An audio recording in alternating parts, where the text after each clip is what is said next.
platforming, music, and colors. 3 things that are a recipe for an interesting game. Welcome everybody, I'm Sitback Reviews, and this week's review is all about a coloring platformer with a funky beat, Blob. Now, do you remember the feeling of wanting a game, but all you can do is look at it? This was a game I always wanted as a kid, but never really got it until now, and don't get me wrong, it's fun, but not as much as I remembered seeing as a kid. But I'll show you what I mean as we start with the story. Chroma City, a peaceful town where Radians live in peace and harmony, is under attack by the Inked Corporation as they start the war on color, stealing it away from the world and turning the people into Gradians. All hope is lost until the forest-dwelling hero arrives on scene. And that's really it for the beginning. You are part of a revolution called Color Underground to stop Comrade Ink's dictatorship and bring color back to the world. You're joined by 4 other members. Artie, the artist, and I'll be getting to her soon. Zip, the energetic scout. Yo, what's up? Screw it. Professor, who's the revolution tactician. I wonder how he knows this stuff. And then Biff, the bronze of the group. I'm the juggernaut, bitch! So you play as Blob, and I'm gonna stop on this because what is he? Like, he lives in the forest, yet he can understand what they're saying and change color. Kinda like Blanca. So the whole plot of the game is a good old-fashioned war between color and black and white.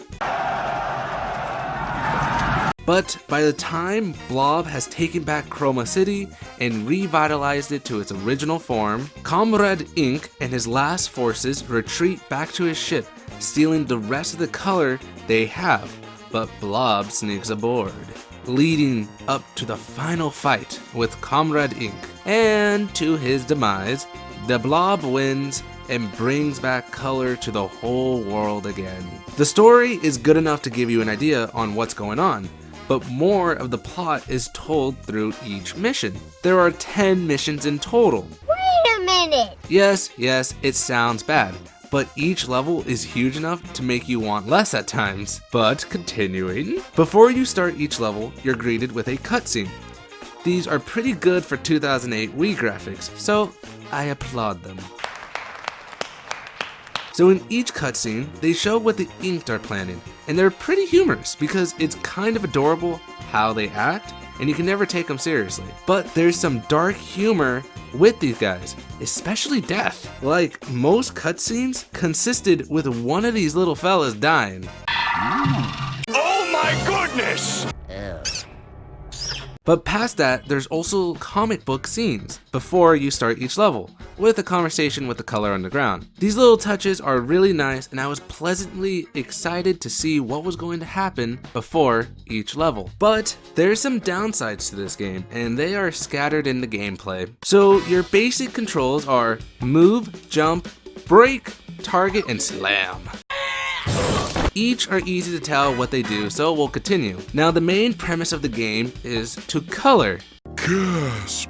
I never would have guessed. So, there's these little color droids that you have to slam into to change into said color. You can mix and match with the 3 basic colors, red, blue, and yellow. So, if you mix red and blue, you get purple. And if you mix blue and yellow, you get green. So with these colors, you have to paint the town. As you're painting, you have to keep in mind the amount of color points you have. These will dictate how much of that color you have, unless you destroy more droids for more color points. Uh-oh.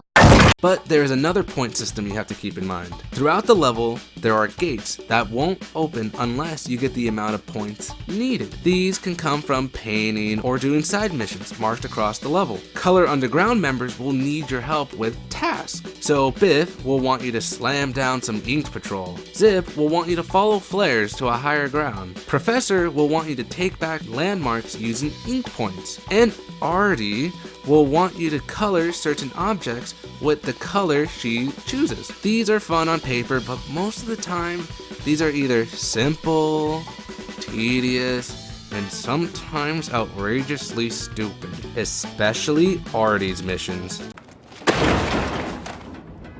Her missions are so annoying, so for my health, I usually just skip them. Goodbye, bitch! Now, like I said before, these levels are huge and have a main theme to them. So with all this stuff to platform, color, and side missions to do, each level should keep you entertained. Don't get me wrong, these are fun, but slowly I started to hit a wall and I just got bored playing. And that's when I saw what the Blob was really like. Eight. Sure. Oh, never mind. I came across tres issues. Uno, the camera. It never killed me, but it got crazy at times.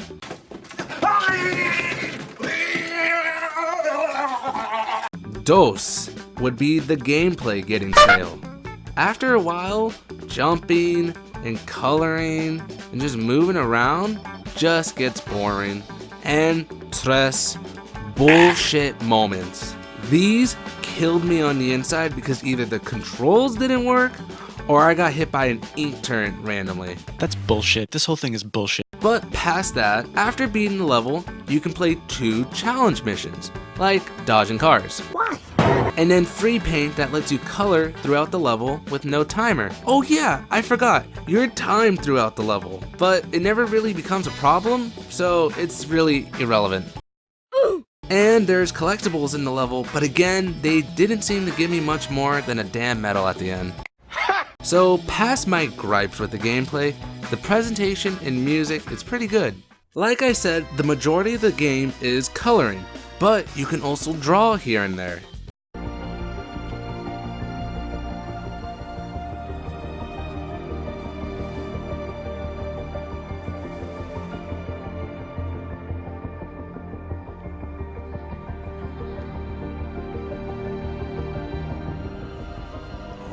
God. But completely painting a section of a level does feel great to look at. Wow.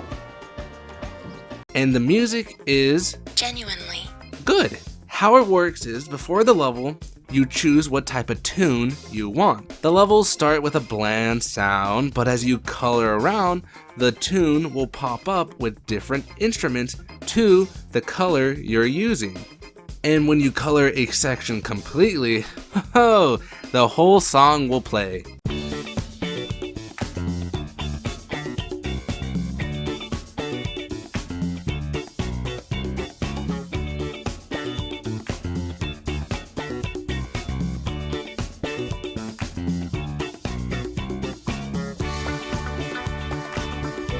This is what helped me get through some of the levels because the soundtrack is pretty catchy, and being able to choose what you prefer to listen to in the beginning is a nice little bonus. No. No. No. No. No. No. Yes. I mean no. But that's the Blob in a nutshell. It's fun, but boring. Interesting, yet lackluster. Good controls, too many bullshit moments. These really balance each other out in my opinion, but if you want a game that has an interesting premise, then the Blob is worth playing if you can look past the issues.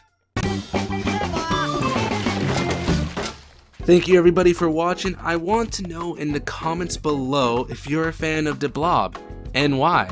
Also, please don't forget to hit that subscribe button and bell for more weekly content. Also, I now have an Instagram, so please check that out if you're interested.